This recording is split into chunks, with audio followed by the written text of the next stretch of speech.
আজ তোমাদের গণিতেরই আর একটা নতুন অধ্যায় নিয়ে আলোচনা করব। সেই অধ্যায়টার নাম হলো কি, অনুপাত ও সমানুপাত। দেখো, এবার শুরু করি। অনুপাত ও সমানুপাত বিষয় নিয়ে আলোচনা শুরু করা যাক। দেখো,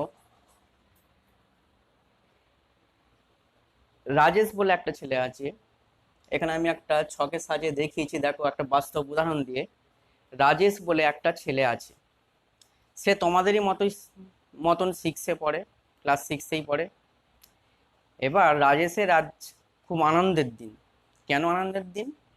তার মামা আজ তাদের বাড়িতে এসেছে। শুধু কি তাই? মামা এসেছে বলেই কি আনন্দ? না, তা কিন্তু নয়। কারণ মামা যে এসেছেন, হাতে করে কিছু নিয়ে এসেছে। কি নিয়ে এসেছে? একটা মিষ্টির প্যাকেট নিয়ে এসেছে। সেই মিষ্টির প্যাকেটের মধ্যে আছে সন্দেশ। 15খানা সন্দেশ আছে।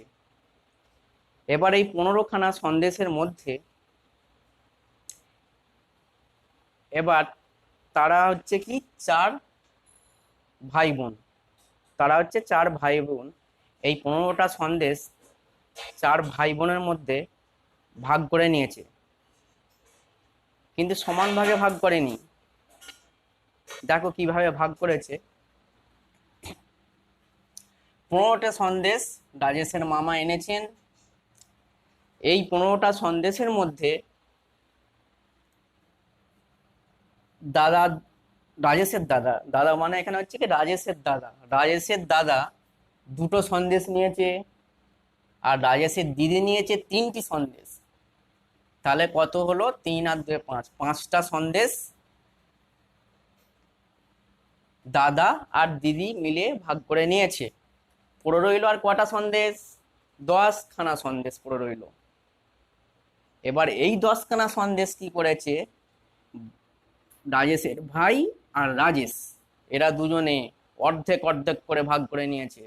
এবার 10খানা সন্দেশ যদি অর্ধেক অর্ধেক করে ভাগ করে নেয়, তাহলে নিশ্চয়ই ভাই পাবে 5টা সন্দেশ, আর রাজেশ পাবে বাকি 5টা সন্দেশ। তাহলে দেখো কি হলো। রাজেশের মামা রাজেশদের বাড়িতে এসেছে 15টা সন্দেশ নিয়ে। তার মধ্যে রাজেশের দাদা দুটো সন্দেশ নিয়েছে, রাজেশের দিদি নিয়েছে 3টি সন্দেশ, আর ভাই আর রাজেশ মিলে বাকি যে 10টা সন্দেশ ছিল অর্ধেক অর্ধেক করে ভাগ করে নিয়েছে। অর্থাৎ ভাই 5টা সন্দেশ নিয়েছে, আর রাজেশ নিয়েছে 5টা সন্দেশ। ঠিক আছে, এবার আমি লিখছি, দেখো।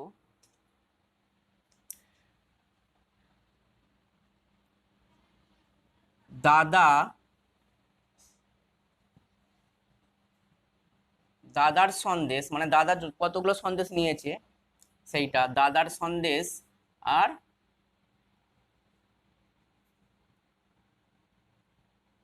দিদির সন্দেশ, মানে দিদি কতগুলো সন্দেশ নিয়েছে। এই যে দাদা কতগুলো সন্দেশ নিয়েছে আর দিদি কতগুলো সন্দেশ নিয়েছে, এই যে সন্দেশ নেওয়ার অর্থাৎ সংখ্যায় কতগুলো করে নিয়েছে, তাদের মধ্যে যে একটা তুলনা করব, সেই তুলনাটা করব আমরা অনুপাতের সাহায্যে। দেখো, অনুপাতের সাহায্যে তুলনা করতে হলে একটা চিহ্ন দিতে হয়, এটাকে বলা হয় অনুপাতের চিহ্ন। কি বললাম? এই চিহ্নটাকে বলা হয় কি, অনুপাতের চিহ্ন। এইটার আর একটা নাম আছে, আমরা ইংলিশ ইংলিশে বলি কি, ইজ টু। কি বললাম? এই চিহ্নটাকে কি বলা হয়? Is to. লিখে দিচ্ছি, দেখো এদিকটা আমি লিখে দিচ্ছি। এই চিহ্নটাকে কি বলা হয় বললাম? Is to. ISTO, is to. আমরা এটাকে উচ্চারণ যখন করব, ইজ টু হিসাবে উচ্চারণ করব। দেখো তাহলে, দাদার সন্দেশ ইজ টু দিদির সন্দেশ সমান কত হলো? দাদার কটা নিয়েছে? 2টি। তাহলে হচ্ছে 2টি। অনুপাতের সাহায্যে যেহেতু আমরা প্রকাশ করছি, আমরা বলেছি যে ইজ টু দিয়ে অনুপাতকে প্রকাশ করি। 2টি ইজ টু 3টি। ঠিক আছে, দেখো। আচ্ছা, অনুপাতকে আমরা ভগ্নাংশের আকারে লিখতে পারি। কিভাবে লিখছি দেখো, 2t/3t। দেখো এই টি, টি উপরে টি আর নিচে টি, দুটো টি সমজাতীয় একই, এইগুলো আমরা কেটে দিতে পারি। তাহলে কত হলো, 2/3। এই ভগ্নাংশের আকারটাকে আবার অনুপাত হিসাবে প্রকাশ করি, কত হলো, 2:3। কি করলাম, 2:3।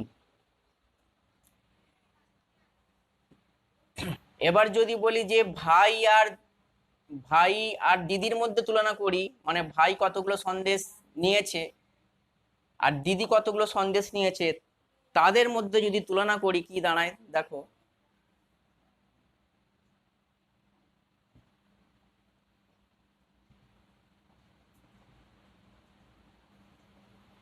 ভাইয়ের সন্দেশ আর কত, দিদির সন্দেশ।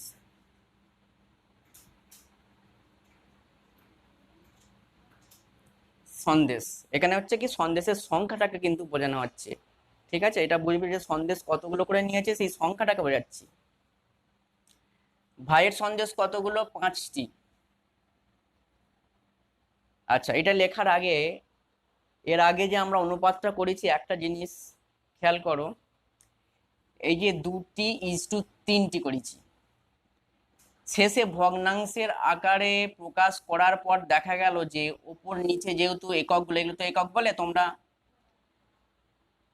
তোমাদের সিক্সের বিজ্ঞান বইতেই পড়েছো, এগুলোকে একক বলে।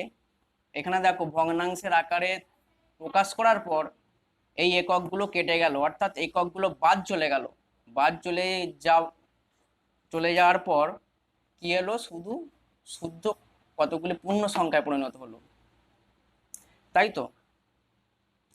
তাহলে আমরা যখন অনুপাতের প্রকাশ করি, তখন অনুপাতের মধ্যে কোনো একক থাকে না।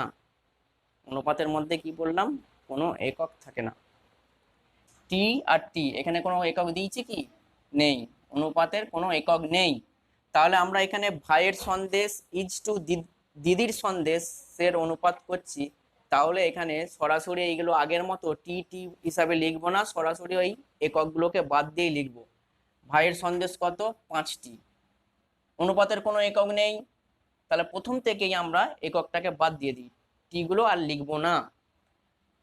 5:3, দিদি কত হচ্ছে, 3, 5:3।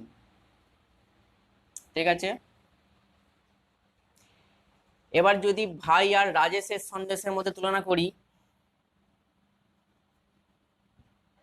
ভাই এর সন্দেশ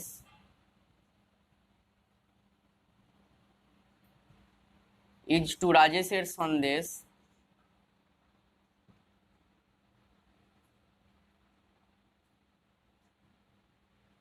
ভাই কতগুলো সন্দেশ নিয়েছিল, 5টা, আর রাজেশ কতগুলো সন্দেশ নিয়েছিল, 5টা। ঠিক আছে, তাহলে হচ্ছে 5:5।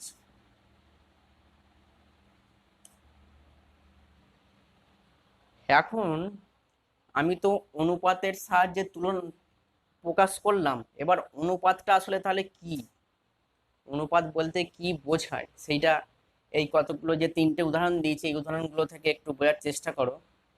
কি অনুপাত, কি দুটি বা দুটির বেশি সমজাতীয় রাশির তুলনাকে বলা হয় অনুপাত। ঠিক আছে, তাহলে অনুপাত কি,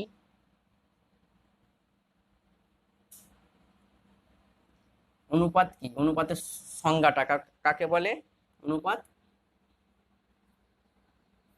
দুটি বা দুটির বেশি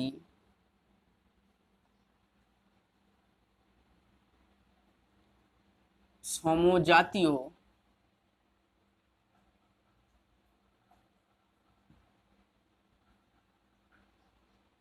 রাশির তুলনাকে অনুপাত বলে। আর অনুপাতের কোনো একক থাকে না, কারণ আমরা প্রথমে এই অনুপাতটা যখন প্রকাশ করেছি, দেখো প্রথমে আমরা একক দিয়েছিলাম, কিন্তু শেষে দেখা গেল যে এককগুলো আর রইলো না। তাহলে প্রথম থেকেই যখন আমরা অনুপাত করব তখন একক না দিয়েই অনুপাতে প্রকাশ করব।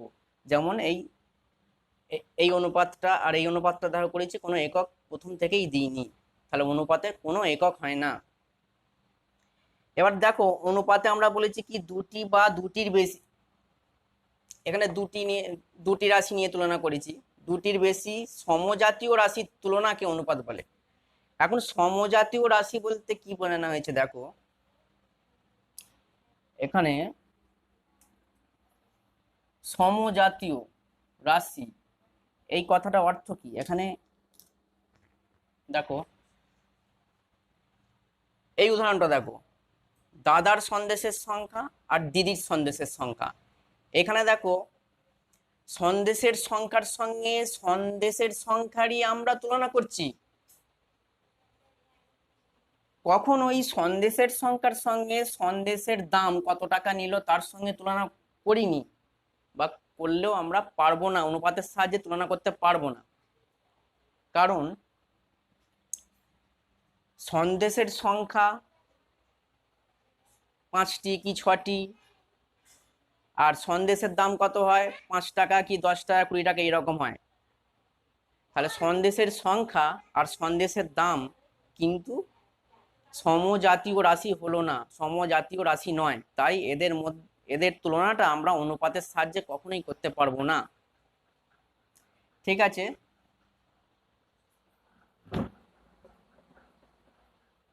এবার ধরো আর একটা উদাহরণ দিই, তোমার বয়স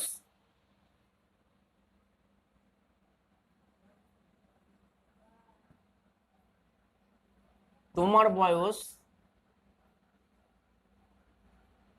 ও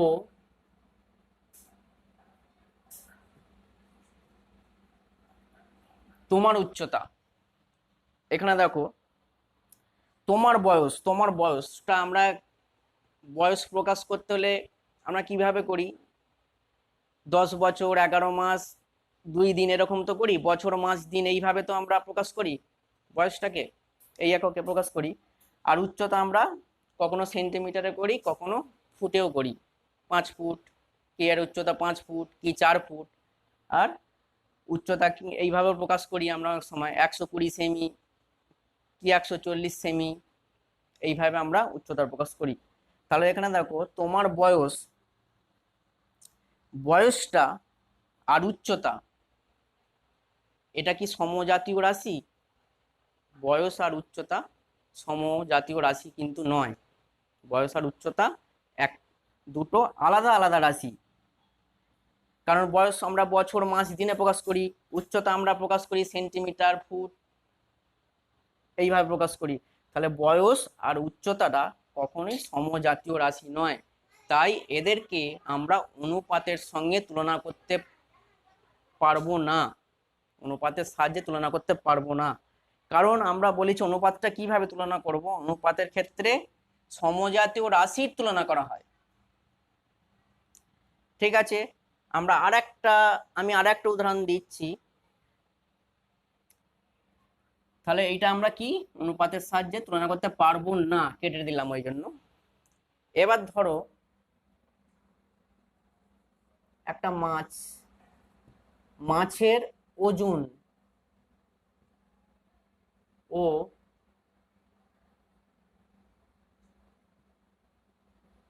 মাছের দাম, মাছের ওজন মাছের দাম, মাছের ওজনটা আমরা কিভাবে প্রকাশ করি, আমরা কোন এককে, গ্রাম বা কিলোগ্রাম, তাই তো। আমরা যখন মাছ কিনি তখন আমরা কি কিনি, যে 1 কেজি মাছ দাও, 500 গ্রাম মাছ দাও কি 250 মাছ দাও, এরকম তো বলি।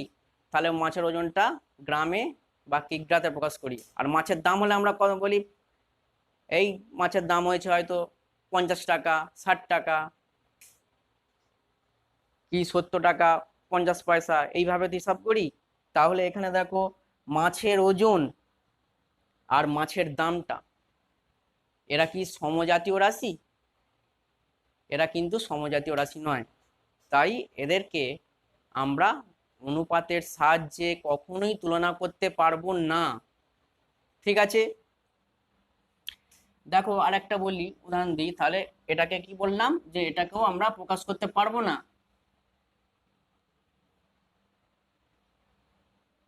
এখন যদি এইটা বলি, বাজার থেকে দুটো মাছ কিনে নিয়ে আসা হলো, হয়তো একটা হচ্ছে কি কাতলা মাছ, আর একটা ধরো রুই মাছ, তাই তো। তাহলে কাতলা মাছ আমরা যদি বলি যে একটা, দুটো মাছ কেনা হয়েছে হয়তো বাজার থেকে, একটা কাতলা মাছের ওজন হয়তো দেখা গেল যে 1 কেজি হয়েছে, আর একটা রুই মাছের ওজন হয়তো দেখা গেল 1.5 কেজি হয়েছে। তাহলে কাতলা মাছের ওজন আর রুই মাছের ওজন, দেখো ভালো করে বোঝো, কাতলা মাছের ওজন ওটাও ওজন, আর রুই মাছের ওজন এটাও ওজন। তাহলে দুটো ক্ষেত্রেই কিন্তু ওজনের তুলনা করা হচ্ছে। তাহলে এক্ষেত্রে কাতলা মাছের ওজন আর রুই মাছের ওজন, এই দুটোকে আমরা অনুপাতের সাহায্যে কি তুলনা করতে পারবো? হ্যাঁ, নিশ্চয়ই পারবো। কারণ আমরা সমজাতীয় রাশির মধ্যে তো তুলনা করতে পারবো অনুপাতের সাহায্যে। একটা হচ্ছে কি, আমরা কি বললাম যে কাতলা মাছের ওজন আর রুই মাছের ওজন, এটা তো দুটোই তো ওজনের সঙ্গে তুলনা হচ্ছে, ওজন, এটারও ওজন ওটারও ওজন। তাহলে এই দুটো ওজন, দুটো রাশি হচ্ছে একই, অর্থাৎ এরা সমজাতীয় রাশি। তাহলে এদের মধ্যে আমরা তুলনা করতে পারবো অনুপাতের সাহায্যে। ঠিক আছে,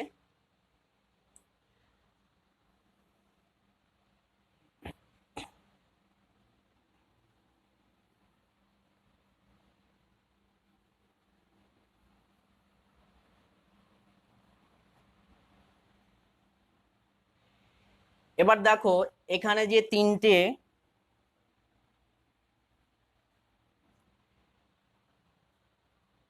যে উদাহরণ দিয়েছি, এই তিনটে উদাহরণের মধ্যে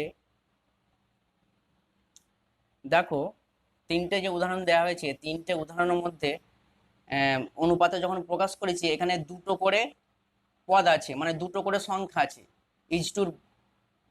ইজ টুর বাঁদিকে একটা সংখ্যা আর শেষে একটা সংখ্যা। এখানেও তাই, যখন আমরা অনুপাতের সাহায্যে তুলনা করেছি, প্রথমে একটা সংখ্যা রয়েছে আর শেষের একটা সংখ্যা রয়েছে। এখানেও প্রথমে একটা সংখ্যা আর শেষের একটা সংখ্যা আছে। এখানে ইজ টু যে লিখেছি, ইজ টুর বাঁ দিকের সংখ্যাটা আর ডান দিকের সংখ্যাটাকে কি বলা হয় দেখো, এখানেই লিখছি,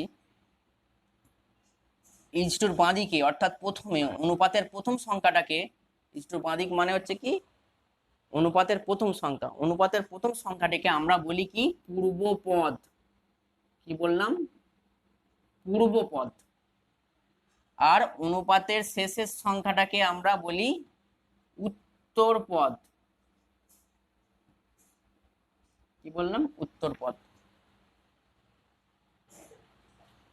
যখনই অনুপাতে প্রকাশ করি, অনুপাতের প্রথম সংখ্যাটাকে বলা হয় পূর্বপদ, পূর্ব মানে আগে, তাই এটাকে বলা হয় পূর্বপদ। আর পরেরটা হচ্ছে উত্তর, উত্তর মানে হচ্ছে শেষ, শেষেরটাকে বলা হয় উত্তর।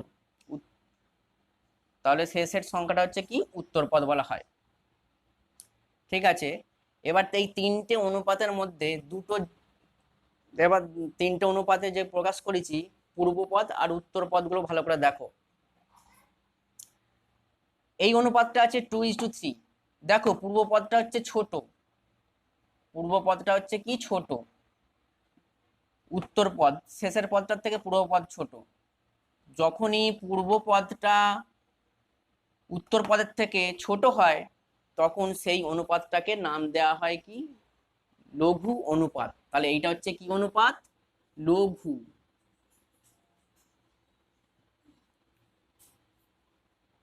লঘু অনুপাত।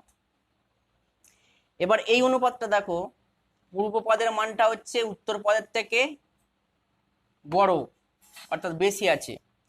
তাহলে পূর্বপদের মানটা যখনই উত্তরপদের থেকে বড় হবে, পূর্বপদ বড় হলে কার থেকে বড় হবে? উত্তরপদের থেকে, মানে শেষেরটার থেকে যদি বড় হয়, তাহলে সেই অনুপাতটাকে কি বলা হয়? গুরু অনুপাত। এইটা হচ্ছে কি গুরু,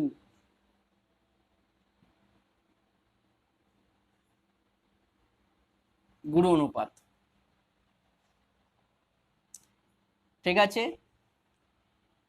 এবার এই অনুপাতটা দেখো, এই অনুপাতটাই হচ্ছে কি পূর্বপদ আর উত্তরপদ সমান সমান আছে।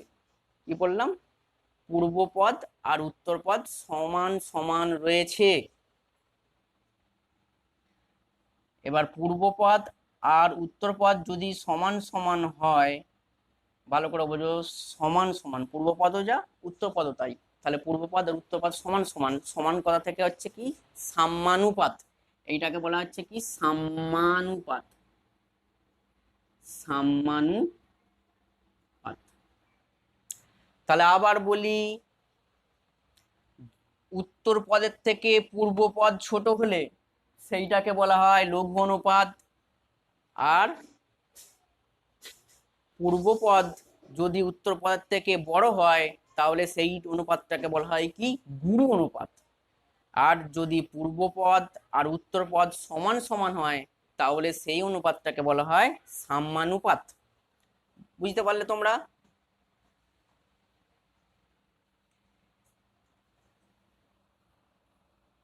এবার ব্যস্ত অনুপাত কি, আমরা এখন শিখবো কি ব্যস্ত অনুপাত।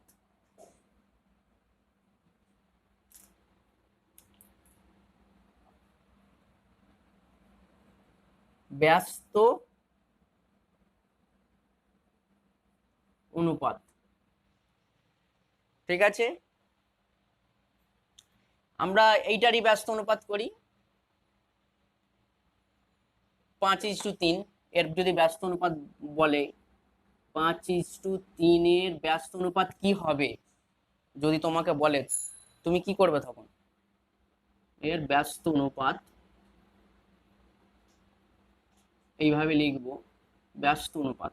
আচ্ছা, ব্যস্ত কথাটার অর্থ এখানে কি দেখো, ব্যস্ত কথাটার অর্থ হলো কি বিপরীত। তাহলে হচ্ছে কি বিপরীত অনুপাত, হচ্ছে যে অনুপাতটা লেখা হয়েছে তার ব্যস্ত অনুপাতটা যদি করতে বলা হয় তাহলে সেটাকে বিপরীত করে দিতে হবে। বিপরীত কি করে করব, ব্যস্ত মানে এখানে বিপরীত, পূর্ব পদটা উত্তর পদের জায়গায় যাবে আর উত্তর পদটা পূর্ব পদের জায়গায় আসবে। তাহলে কি বললাম, আবার বলছি, পূর্ব পদটা যাবে উত্তর পদের জায়গায় আর উত্তর পদটা পূর্ব পদের জায়গায় যাবে, অর্থাৎ এই অনুপাতটাকে উল্টে দিলেই, এদিক ওদিক করে দিলেই সেইটা হয়ে যাবে কি ব্যস্ত অনুপাত বা বিপরীত অনুপাত। ব্যস্ত অনুপাতের আর একটা নাম হলো কি বিপরীত অনুপাত। ঠিক আছে, তাহলে কত হলো 3:5, এইটা হচ্ছে কি ব্যস্ত অনুপাত হলো। ঠিক আছে,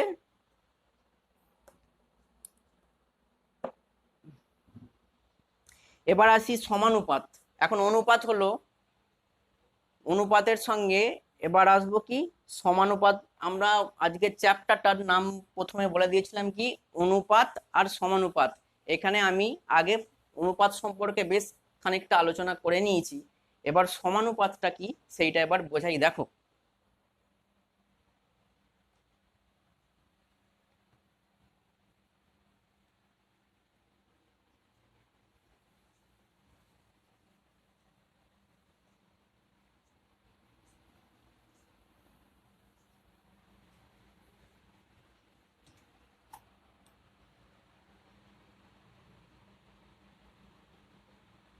সমানুপাত, সমানুপাত শিখবো এখন। এখন দুটো অনুপাত নিচ্ছি এখানে, কি অনুপাত নিচ্ছি দেখো, 3:5 ও 15:25, 15:25। ঠিক আছে, এখানে দুটো অনুপাত নিয়েছি, আমি বললাম কি সমানুপাত, এই নামটা শুনে নিশ্চয়ই বুঝতে পারছো সমানুপাতকে আমরা ভাঙলে কি হবে সম যুক্ত অনুপাত। সমানুপাতকে আমরা যদি ভেঙে নিই তাহলে কি হয়ে যাবে কি সমযুক্ত অনুপাত। সম মানে সমান, সমান অনুপাত, তাহলে দুটো অনুপাত যখনই সমান হয় তাহলে সেই দুটো অনুপাতকে আমরা বলবো কি এরা পরস্পরের সমানুপাতে আছে। ঠিক আছে, দেখা যাক এই দুটো অনুপাত সমান আছে কিনা দেখি আমি। প্রথমের কি অনুপাত আছে দেখো, প্রথম অনুপাতটা কত লেখা আছে,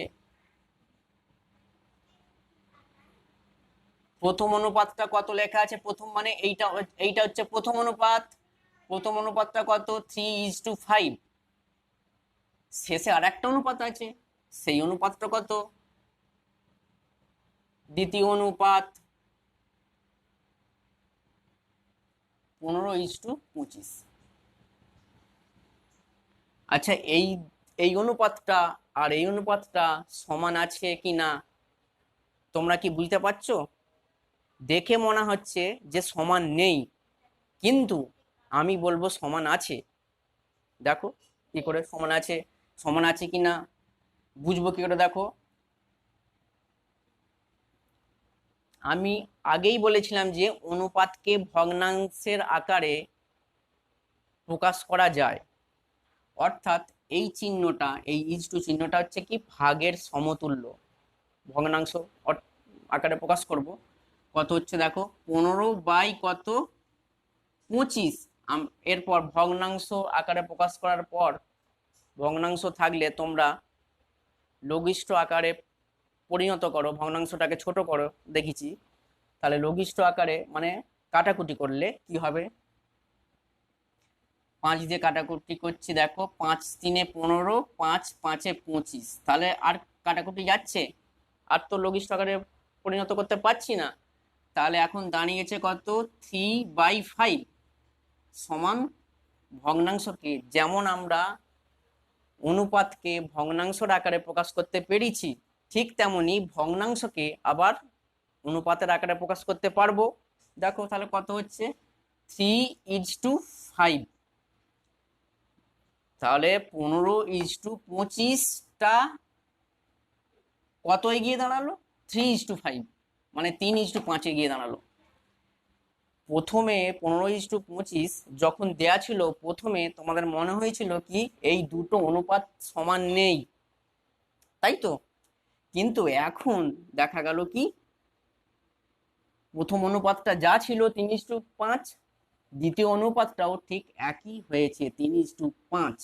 তাহলে দেখো আমরা এই অনুপাতটা, যে অনুপাত, এই অনুপাতটা আর এই অনুপাতটা মানে প্রথম অনুপাত আর দ্বিতীয় অনুপাতটা কি দেখা গেল একই, আসলে তারা একই, দুটোই কিন্তু সমান সমান একই অনুপাত। তাহলে প্রথম অনুপাতটা যা আর দ্বিতীয় অনুপাতটাও ঠিক তাই। ঠিক আছে, তাহলে আমরা বলতে পারি যে এই অনুপাতটা আর এই অনুপাতটা পরস্পর কিসে আছে, সমানুপাতে, তাই তো? তাহলে দুটো অনুপাত যখন সমান সমান হয়, তাহলে সেই দুটো অনুপাতটা কি সমানুপাতে থাকে, আর সেই দুটো অনুপাতকে পরস্পরের সমানুপাত বলা হয়। দেখো তাহলে আমরা কিভাবে লিখতে পারি, দেখো সমানুপাতকে কিভাবে লিখবো, 3:5, এইটা হচ্ছে সমানুপাতের চিহ্ন। এই যে আমরা চারটে ফুটকি দিলাম, এই চারটে ফুটকি, এইটাকে বলা হয় কি সমানুপাতের চিহ্ন। ঠিক আছে, সমানুপাতের চিহ্ন, এইটাকে ইংরাজিতে বলা হয় ডাবল-ইজ-টু। লিখে দিচ্ছি দেখো, DOUBLEISTO,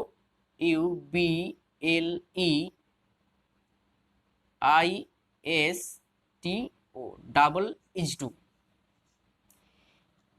এইটাকে, এই চিহ্নটাকে কি বলেছিলাম, ইজ-টু। আর যখন এই চারটে ফুটকি দেওয়া থাকবে সেইটাকে বলা হয় কি ডাবল-ইজ-টু। ডাবল-ইজ-টু, দেখো দুটো ইজ-টু আছে সেই জন্য ডাবল-ইজ-টু। তাহলে এইটাকে বলা হচ্ছে সিঙ্গেল, যখন ইজ টু থাকে এটাকে আমরা সাধারণ শুধু ইজ টু বলি, আর এইটাকে বলি ডাবল-ইজ-টু। ঠিক আছে, বাংলা এটা সমানুপাতের চিহ্ন বলা হয়। ঠিক আছে, তাহলে আমরা সমানুপাতে, যেহেতু দুটো অনুপাত সমান হলো, তাহলে সেই দুটো অনুপাতকে সমানুপাতের সাহায্যে কি করে লিখবো, দেখো প্রথমের অনুপাতটা লিখলাম 3:5, তারপরে ডাবল-ইজ-টু দিলাম, ডাবল-ইজ-টু দিয়ে শেষের অনুপাতটা লিখব 15:25।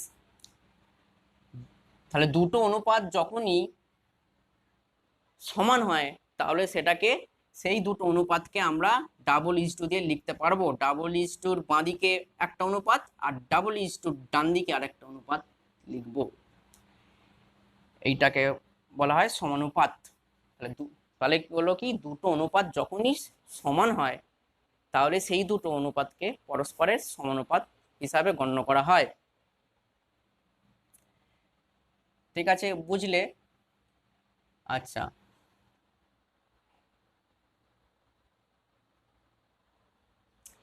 এবার একটা প্রশ্ন দিচ্ছি, দেখো কি করে হয়, কি হয় দেখো। আমি আর একটা প্রশ্ন দিচ্ছি। এখন তোমাদের যদি বলা হয় 6:12 ও 5:10, দুটো অনুপাত আছে, এই অনুপাত আর এই অনুপাত। অনুপাতগুলি, প্রশ্নটা করা হয়েছে অনুপাতগুলি কি সমান?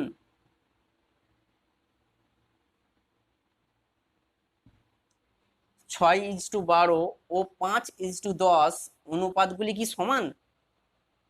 তাহলে আমরা তো এইভাবে তো প্রকাশ করে নিয়েছিলাম, সমান কিনা আমরা কিভাবে দেখলাম, এইভাবে তো দেখেছিলাম, সেইভাবেই বার করব। আমরা প্রথম অনুপাতটা লিখি, দেখো সমান হচ্ছে কিনা বার করব। প্রথম অনুপাত সমান, প্রথম অনুপাতটা কত লেখা আছে? 6:12, তাই তো, 6:12। এইটাকে লঘিষ্ঠ আকারে পরিণত করব, তার জন্য এটাকে আগে ভগ্নাংশের আকারে প্রকাশ করব। কত হচ্ছে? 6/12, কাটাকুটিটা করি, 6 × 1 = 6, 6 × 2 = 12, থাকছে কত? 1/2। আর কাটাকুটি যাবে না। করার পর তাহলে এবার যেহেতু ভগ্নাংশকে আবার শেষে অনুপাতের আকারে প্রকাশ করব, কত দাঁড়াচ্ছে দেখো? 1:2।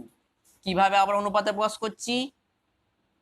যেহেতু আমরা ভগ্নাংশের আকারে প্রকাশ করেছিলাম, প্রথম সংখ্যাটা লবে দিয়েছিলাম মানে উপরে, আর শেষের সংখ্যাটা নিচে দিয়েছিলাম, ঠিক এক্ষেত্রেও তাই। এইটাকে আবার যখন অনুপাতে প্রকাশ করব তখন লবের সংখ্যা অর্থাৎ উপরের সংখ্যাটা প্রথমে দেবো, ইজ টু, এই নিচের সংখ্যাটাকে লাস্টে দেবো, 1:2। এবার দ্বিতীয় অনুপাত,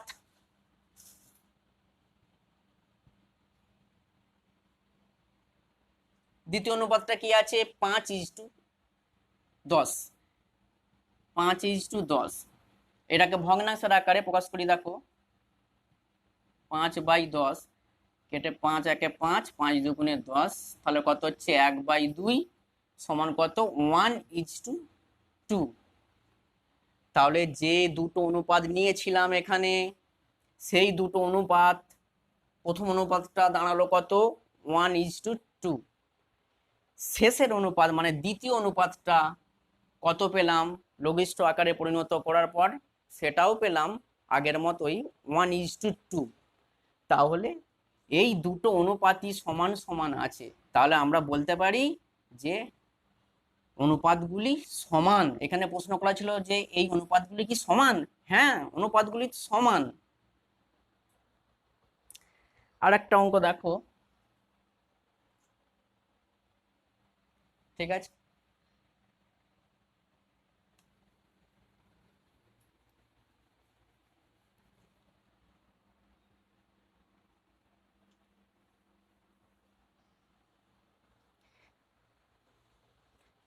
আমি আর একটা উদাহরণ দিচ্ছি। 3, 5, 6, 10 সংখ্যাগুলি সমানুপাতে আছে? প্রশ্ন করা হয়েছে, ভালো করে বুঝো। 3, 5, 6, 10 সংখ্যাগুলি সমানুপাতে আছে, এরকম প্রশ্ন করা আছে। সমানুপাতে আছে কিনা সেটাকে প্রশ্ন করা হয়েছে, ঠিক আছে? আচ্ছা, এইটাকে সমানুপাতে আছে কিনা প্রমাণ করার জন্য আমরা দুটো পদ্ধতি করতে পারবো। প্রথম পদ্ধতিটা হচ্ছে, আগেই আমরা আলোচনা করেছিলাম, আমরা সংজ্ঞাতে মানে অনুপাত কাকে বলে, এই সমানুপাত কাকে বলে তার সংজ্ঞা অনুযায়ী আমরা আগে প্রথমে প্রমাণ করব। আমরা বলেছিলাম কি সমানুপাতে থাকবে কিনা কি করে বুঝবো? যদি দেখা যায় যে দুটো অনুপাত সমান সমান হয় তাহলে সেইগুলো সমানুপাতে থাকে। আমরা প্রথম দুটো সংখ্যার অনুপাত করে দেখবো আগে।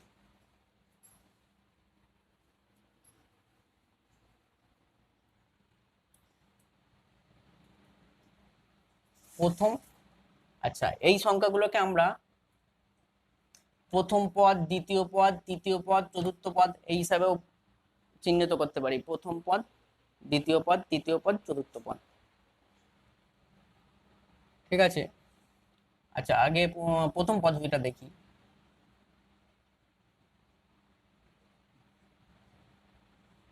প্রথম পদ্ধতিতে আগে প্রথম দুটো সংখ্যার অনুপাতটা করি। প্রথম দুটো সংখ্যার অনুপাত 3:5। ঠিক আছে, এইটাকে আর লঘিষ্ঠ আকারে পরিণত করা যাবে না, এইটাই থাকলো। আচ্ছা পরেরটা দেখি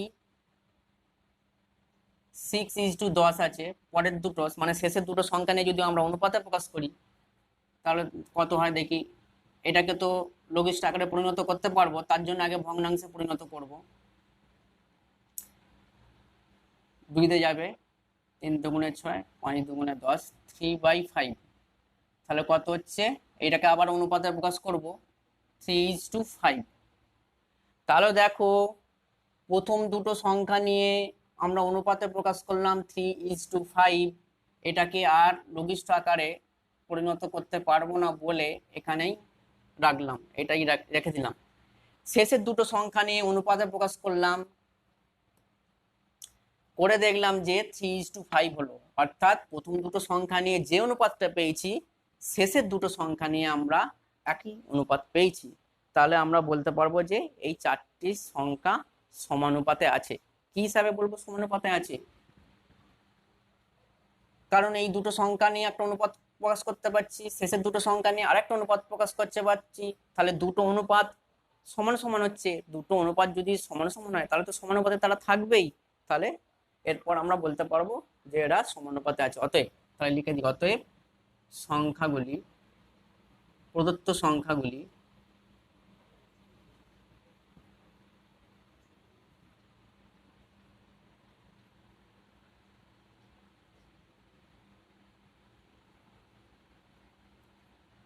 সমানুপাতে আছে। প্রথম পদ্ধতি তোমরা শিখলে।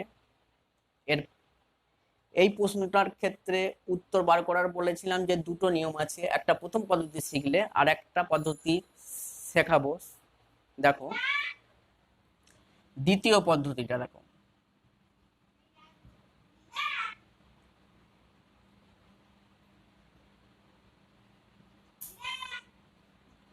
দ্বিতীয় পদ্ধতি দেখো।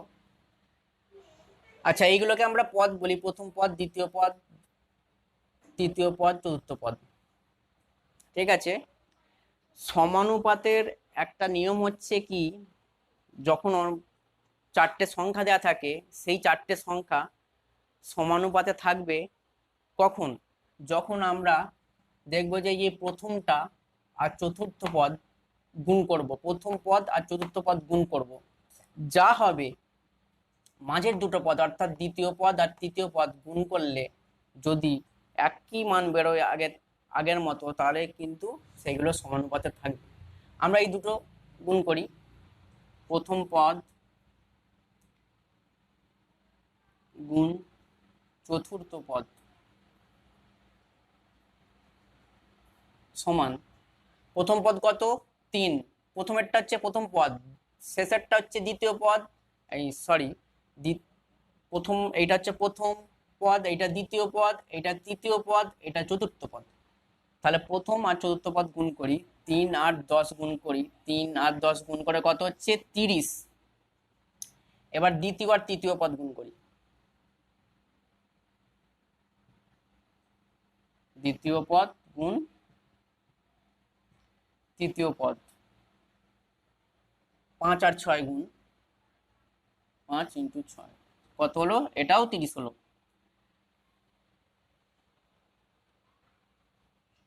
এই দুটো গুণফল সমান সমান হয়েছে। যখনই এই দুটো গুণফল সমান সমান হবে তখনই বলবো যে সমানুপাতে আছে। আর যদি এই গুণফলগুলো সমান সমান না হতো তাহলে বলবো এরা সমানুপাতে নেই।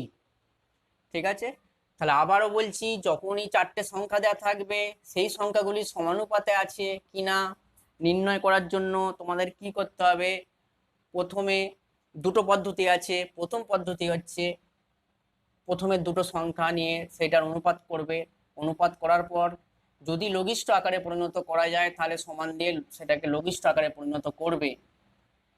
শেষের দুটো সংখ্যা নিয়ে সেটাকেও অনুপাতে প্রকাশ করবে, করার পর সেটাকেও লঘিষ্ঠ আকারে পরিণত করবে। যদি দেখা যায় যে এই প্রথমের অনুপাত আর এই শেষের অনুপাতটা সমান সমান হয় তাহলে লিখব প্রদত্ত সংখ্যাগুলি সমানুপাতে আছে। যদি অনুপাতগুলো সমান সমান না হয় তাহলে লিখব প্রদত্ত সংখ্যাগুলি সমানুপাতে নেই। আর একটা পদ্ধতি কি, প্রথম আর চতুর্থ মানে প্রথম আর শেষেরটা গুণ করতে হবে। প্রথম পদ ইন্টু চতুর্থ পদ সমান প্রথম আর শেষের সংখ্যাটা গুণ করে বার করব। তার নিচের লাইনে আমরা করব কি, দ্বিতীয় পদ মানে মাঝের গুলো, দ্বিতীয় আর তৃতীয়, তাহলে মাঝে থাকছে এরা, দ্বিতীয় পদ আর তৃতীয় পদ গুণ করব। গুণ করে দেখব আগের গুণফল আর শেষের গুণফলটা সমান হচ্ছে কিনা। যদি সমান হয় তাহলে আমরা লিখব যে প্রদত্ত সংখ্যাগুলি সমানুপাতে আছে। আর যদি সমান না হয় তাহলে লিখব প্রদত্ত সংখ্যাগুলি সমানুপাতে নেই। ঠিক আছে, আজ এই পর্যন্ত থাক, এখানে আমি ভিডিওটা শেষ করলাম।